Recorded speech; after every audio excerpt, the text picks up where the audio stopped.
میت کی طرف سے قربانی نہیں ہوتی۔ اس تعلق سے کوئی صحیح دلیل ہمیں نہیں ملتی۔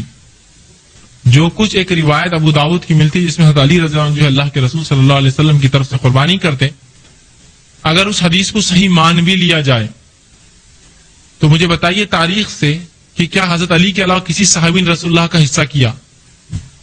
صرف حضرت علی کرتے تھے، پوری زندگی کی آپ نے۔ معزز و مکرم سامعین و ناظرین اکرام، میت کی طرف سے قربانی کرنا یہ بالکل جائز ہے، اور رسول اللہ صلی اللہ تعالیٰ علیہ وسلم کے زمانے اقدس سے بھی جو ہے ہمیں اس کا ثبوت ملتا ہے، اور اس کے آگے فقہاء کرام کے بھی جو ہے اقوال میں آپ کے سامنے پیش کروں گا۔ سب سے پہلے چلتے ہیں ہم صحیح مسلم شریف کی طرف۔ روایت ہے کہ حضرت عائشہ صدیقہ رضی اللہ تعالی عنہا سے روایت ہے کہ رسول اللہ صلی اللہ تعالی علیہ وسلم نے حکم دیا کہ ایک سینگ والا مینڈا لایا جائے جس کے پاؤں، سینہ، منہ اور آنکھوں کے ارد گرد کا حصہ کالا ہو۔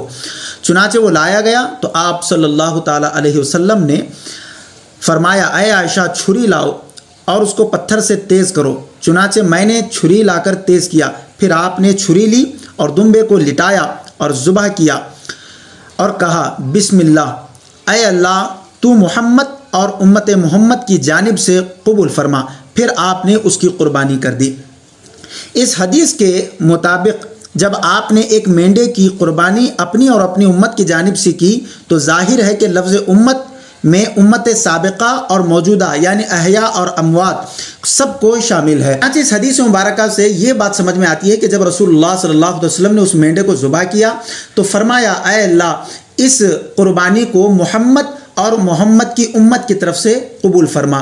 اب امت میں صرف موجودہ امت کو مراد نہیں لیا گیا، بلکہ امت میں سابقہ امت بھی مراد ہے، موجودہ امت بھی مراد ہے، اور آنے والی جو قیامت تک جو حضور صلی اللہ علیہ وسلم کی امت میں جو لوگ ہوں گے وہ سب کے سب جو ہے اس میں مراد لیے گئے ہیں۔ بعض روایتوں میں تو ایسے الفاظ بھی موجود ہیں کہ یعنی میری جانب سے اور میری امت کے ان لوگوں کی جانب سے جنہوں نے قربانی نہیں کی تو اس قربانی کو قبول فرما۔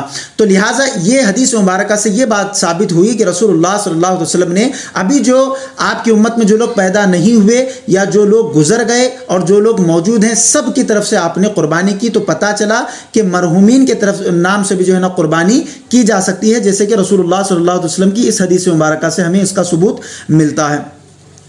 نیز میت کی جانب سے قربانی کرنا ایک مالی عبادت ہے، اور مالی عبادت کے سلسلے میں اکثر علماء اکرام کی یہی رائے ہے کہ اس کا ثواب جو ہے میت کو پہنچتا ہے۔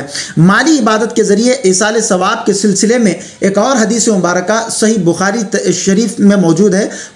جو لوگ بخاری کے رٹ لگاتے ہیں کہ بخاری میں کہاں ہے، تو یہ لیجئے بخاری شریف کی ایک حدیث مبارکہ کتاب الجنائز میں موجود ہے۔ اب وہ حدیث مبارکہ کیا ہے کہ حضرت عائشہ صدیقہ رضی اللہ تعالی عنہا سے روایت ہے کہ رسول اللہ صلی اللہ علیہ وسلم کے پاس ایک شخص آیا۔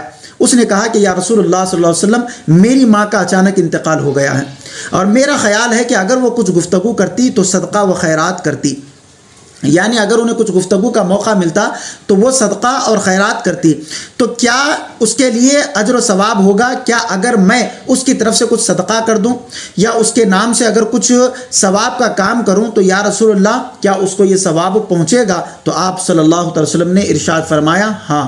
تو اس کا مطلب یہ ہوا کہ اگر میت کی طرف سے کچھ صدقہ، خیرات یا اس کے لیے مالی عبادت کے ذریعے سے اگر اس کے لیے کچھ بھی کیا جائے تو وہ ثواب جو ہے اس کو پہنچتا ہے۔ یہاں تک کہ بہت سارے محدثین اور فقہاء نے یہ بھی فرمایا کہ میت کی جانب سے حج بدل کرنا اور اس کا قرضہ ادا کرنا، ان تمام چیزوں کا ثواب جو ہے میت کو قبر میں ملتا ہے، تو اس کی جانب سے قربانی بھی کرنا جائز ہوا۔ جیسے کہ جب آپ جو ہے صدقہ کر سکتے ہیں اس کی جانب سے، جب حضور صلی اللہ علیہ وسلم نے اپنی امت کے نام سے قربانی کی ہے تو پھر اس بات سے یہ پتہ چلا کہ مرحومین کے نام سے بھی جو ہے نا قربانی کی جا سکتی ہے۔ اور ایک روایت جو حضرت علی کے متعلق بیان کی جاتی ہے کہ حضرت علی نے حضور صلی اللہ علیہ وسلم کی قربانی کی، تو اس روایت سے بہت سارے لوگ یہ کہتے ہیں کہ یہ حضرت علی کے لیے مخصوص تھا۔ تو میں یہ پوچھنا چاہتا ہوں کہ حضرت علی نے کہاں پر یہ کہا ہے کہ یہ صرف میرے لیے مخصوص ہے، یا پھر حضور صلی اللہ علیہ وسلم نے صرف مجھے اجازت دی ہے، دوسروں کو اجازت نہیں دی ہے؟ یہ کہاں پر لکھا ہوا ہے؟ بلکہ آپ صلی اللہ علیہ وسلم نے ان کو اجازت دی اور انہوں نے وہ کام کیا. لیکن یہاں سے یہ بات لینا کہ یہ صرف حضرت علی کے لیے مخصوص تھا، یہ جہالت ہے. بلکہ حضرت علی نے کہیں پر یہ نہیں کہا کہ میں کر رہا ہوں تو دوسرے لوگوں کو اجازت نہیں ہے. تو دیگر حضرات بھی حضور کے بھی نام سے قربانی کر سکتے ہیں اور اپنے مرحومین کے بھی نام سے جو ہے قربانی کر سکتے ہیں. اب فقہاء کرام کیا فرماتے ہیں؟ فتاوی شامی، فتاوی قاضی خان، بہار شریعت، فتاوی رضویہ، ان تمام فقہ کی کتابوں میں یہ بات موجود ہے کہ میت کی طرف سے قربانی کرنے کی دو صورتیں ہیں. اگر مرحوم نے قربانی کرنے کی وصیت کی تھی اور اس کے ترکے میں مال بھی تھا تو اس کے لیے 1/3 ترکہ اس وصیت کو پورا کرنا لازم ہے اور اس قربانی کے گوشت کا صدقہ کرنا ضروری ہے. مالداروں کے لیے اس وصیت کی قربانی کا گوشت کھانا جائز نہیں ہے.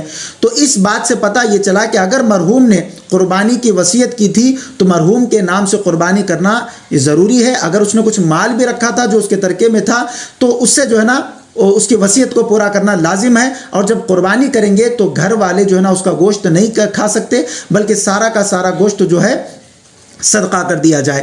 اب دوسری صورت کیا ہے؟